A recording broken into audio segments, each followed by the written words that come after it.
और हमारे विशेषकर नौजवान बच्चों के लिए अभी एक जो हमारे वक्ता ने ये बात कही थी कि जो भी बच्चा या बच्ची जिसके अंदर जो योग्यता है उस योग्यता के अनुकूल अपना अपना स्थान ले लेगा। पर लड़कों से विशेष मेरा आग्रह है कि कोई बच्चा पढ़ने में अगर कमजोर है तो वो ज्यादा प्रयास न करें, वो व्यापार के अंदर अपने सगे संबंधी रिश्तेदारों के थ्रू कहीं ना कहीं जाकर व्यापार के क्षेत्र में नौकरी करें और नौकरी करके 10-15 साल के बाद में मैं हमेशा कहता हूँ दावे के साथ में वो कहीं ना कहीं सेठ बन जाएगा। और इस कंपटीशन में वर्तमान में लड़के 1 लाख लड़के मेहनत करते हैं तो 1 लाख लड़कों में से सिर्फ 10,000 लड़कों की नौकरी लगती है। 90,000 लड़के तो आवारा और गुंडे और ये साइबर क्राइम से कह दो, नशेड़ी कह दो, विभिन्न क्षेत्रों के अंदर चले जाते हैं। इसलिए अभी वर्तमान में हमारी गांवों के अंदर बच्चों की जो आवारागर्दी ज्यादा है, गांवों के अंदर हमारे बच्चे बेरोजगार ज्यादा है। बेरोजगार क्यों? आधे अधूरे पढ़ लिख लिए, छोटा काम करना नहीं, बड़ा काम उनको मिलना नहीं है। माता पिता को परेशान करेंगे, उनके सामने रोते हैं। माता पिता कर्ज में मोटरसाइकिल लाकर उनको देते हैं और माता पिता किस्त भी भरते हैं और रोज उसको 50-100 रुपये पेट्रोल को देते हैं। और वो क्यों देते हैं? बेटा एक ही पैदा किया है, वो डराता है, नहीं दो तो क्या मुंह पर मरूं। इसलिए हमारे पूर्वजों ने कहा है कि एक आंख में एक आंख नहीं और 2 बेटा में 2 बेटा नहीं। आप जो हमारे पूर्वजों ने जो हमारा रिवाज चलाया है कि हमारा कितना घर, हाँ मानते हैं हमारा परिवार छोटा हो, सुखी हो, पर इतना भी छोटा नहीं हो कि आप दुखी हो। और इसका कारण भी मैं आप सब लोगों के सामने साझा करता हूं कि हर कोई लोग चाहते हैं हमारा परिवार बढ़े, पर हमारी माताएं बहनें उनका सहयोग नहीं करती है। इसलिए बच्चों का हाथ में भी नहीं है परिवार बढ़ाना भी।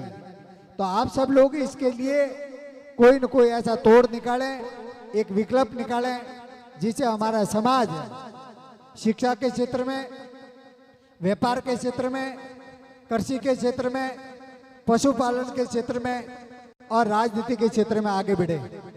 आज वो कुछ राजनेताओं ने भी संकेत हम कुछ बातें कही है और मैं भी आपको संकेतों से ही कहना चाहता हूं कि वर्तमान समय में हमारे बड़े बुजुर्ग जो बुजुर्ग थे, बूढ़े थे, उनके अंदर बहुत बड़ा समाज का संगठन था और हमारे यहाँ से जो भी समाचार जाता था गुरु महाराज का, उसकी पूर्ण पालना होती थी। तो सभी राजनीतिक पार्टियां आपके समाज को तवज्जो देती थी।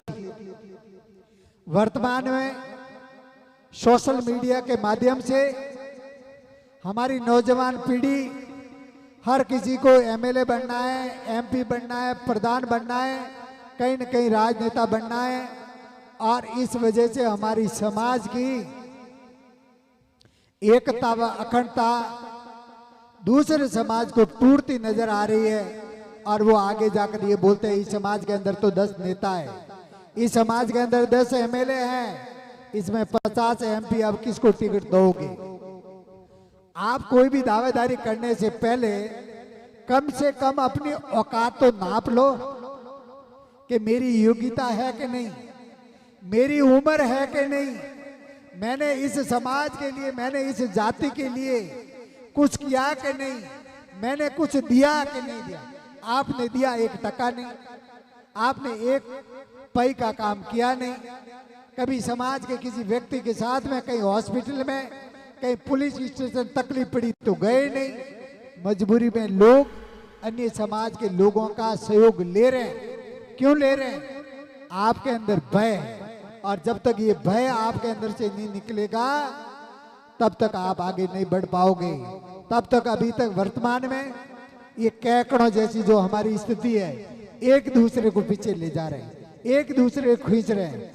मैं कह रहा हूँ राजनीति में कम से कम कोई आदमी जाए तो उसकी उम्र 45-50 साल की हो, आर्थिक समृद्धि हो, उसके पास में पैसा हो, वो समाज के लिए कुछ करके आया हो।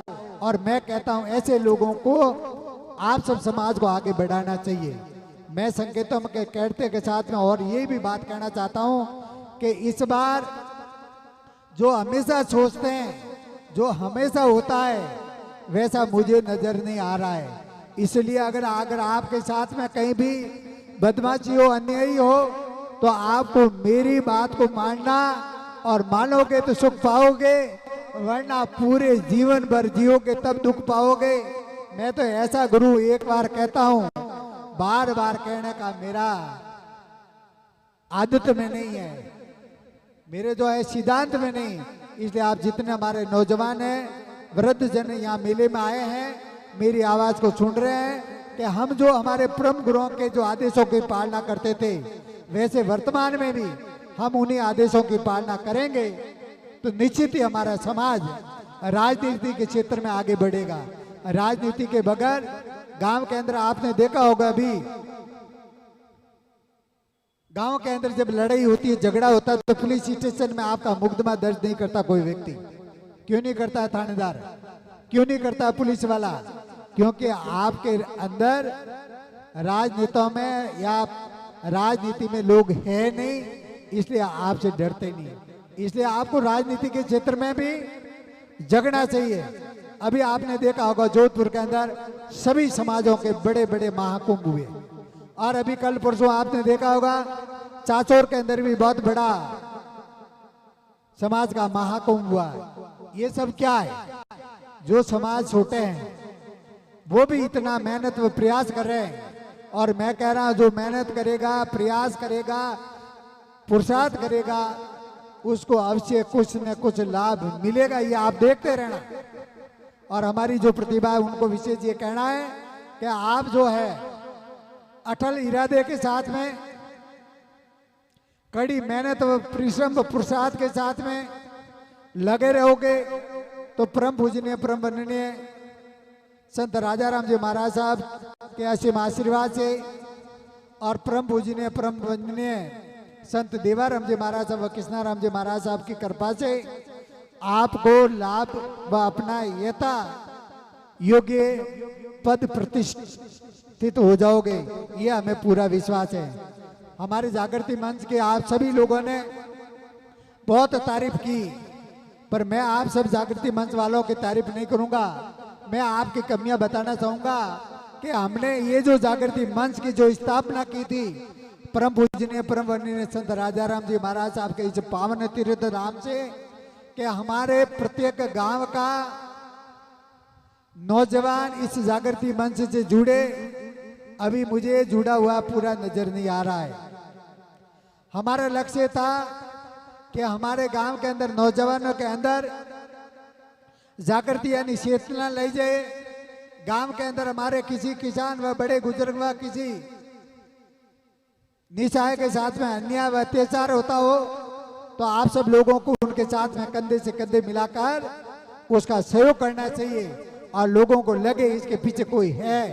नहीं तो आज तो ये मानते हैं कहना लारे कौन ही नहीं है, एकटी नहीं आवे। क्योंकि अभी मैंने कुछ ही साल पहले एक सोशल मीडिया पर आप सब लोगों ने मुझे बिना बताया बिना पूछे एक जो मैसेज छोड़ा था, चलो शिकारपुरा, चलो शिकारपुरा, और शिकारपुरा आए आप 20। तो कहाँ आपके अंदर जागृति, कहाँ आपके अंदर चेतना है, कहाँ आपके अंदर समाज के प्रति जो अपन की भावना है? भावना तो वो होनी चाहिए कि औरों के लिए, अपने परिवार के लिए, और परिवार के बाद में समाज के लिए। आप लोग बावड़े होकर जहाँ नहीं मरना वहां मर जाओगे, और जहाँ मरना नहीं मरोगे। ये भी आपको समझना पड़ेगा कि कहाँ हमें हमारा योगदान कहाँ से वो करना चाहिए, कहाँ नहीं करना है। वर्तमान में ये मोबाइल आप सब लोगों की अकल निकाल रहा है, आपकी बुद्धि को हर रहा है, आपको बुद्धि को खत्म कर रहा है। आप अपने दिल व दिमाग को खो चुके हो, और मोबाइल के अंदर क्या लिखा हुआ है इसके ऊपर भरोसा कर रहे हो। इस अफवाहों से सावधान रहे। मैंने देखा बहुत सारे लोग समाज के प्रति क्या क्या लिख देते हैं, समाज के अग्रणी व मुख्य व राजनेताओं के बारे में क्या क्या लिख लेते हैं। ये शर्म मरो और डूबने जैसी बात है। मैं तो कह रहा हूं कोई अगर मां मूर्ख ऐसा लिखता है तो आप 4 लोगों को जाकर उस गधेड़े को मारना चाहिए, जूत। तब कोई व्यक्ति डरेगा वरना घर सोते सोते कुछ भी लिख देता है इस समाज के बारे में, उसको पता ही नहीं इस समाज के कगड़ा, समाज के वरिष्ठ लोगों ने इस समाज के लिए कितना बड़ा त्याग किया है, कितनी बड़ी सेवा की है, तब जाकर उसको कहीं कोई लाभ मिलता है। और लोग बोलते हैं ये ऐसा हो गया वैसा होगा। इस बातों से आप बच जाओ। मैंने पिछले मेले में भी कहा था कि आप सब लोगों को वर्तमान समय में इस सोशल मीडिया पर किसी जाति के खिलाफ, किसी धर्म के खिलाफ, किसी पंथ के खिलाफ, किसी व्यक्ति के खिलाफ किसी भी प्रकार का कमेंट नहीं करना चाहिए। अगर कमेंट किया, कुछ लिखा, तो लफड़े में पड़ जाओगे और उस लफड़े को कोई समाज का व्यक्ति सलटा नहीं पाएगा और कोई साथ नहीं देगा। ये आप सब लोगों को सावधान रहना है। आप सब